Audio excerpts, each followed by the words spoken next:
अमेरिकी राष्ट्रपति Donald Trump ने गजा में युद्ध खत्म करने और बंधकों की रिहाई को लेकर एक बड़ा बयान दिया है। ट्रंप ने कहा कि हमास और दूसरे देशों के साथ पॉजिटिव बातचीत हुई है और उन्हें उम्मीद है कि पहले चरण में बंधकों की रिहाई हो जाएगी। ट्रंप के इस बयान से मध्य पूर्व में तनाव कम होने और जल्द ही शांति की बहाली को लेकर उम्मीदें बढ़ गई हैं। ट्रंप ने ट्रूथ सोशल प्लेटफॉर्म पर पोस्ट किया कि इस सप्ताह के अंत तक हमास के साथ साथ दुनिया भर के अरब और मुस्लिम देशों के साथ बंधकों की रिहाई और गजा में युद्ध खत्म करने को लेकर बहुत अच्छी बातचीत हुई है।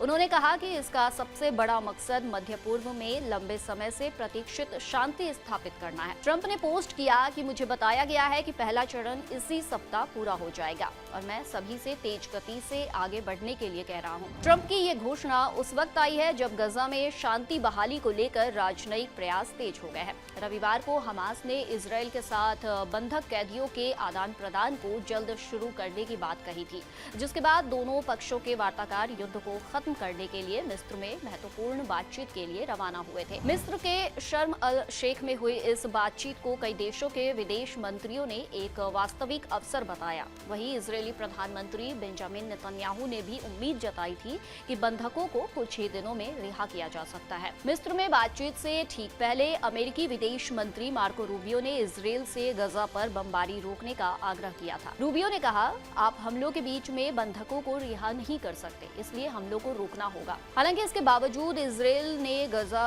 क्षेत्र में बमबारी की, जिसमें दर्जनों लोगों की जान चली गई। आतंकवादियों ने 7 अक्टूबर के हमले के दौरान इजरायल के करीब 251 लोगों को बंधक बना लिया था, जिनमें से 47 अभी भी गजा में ही हैं।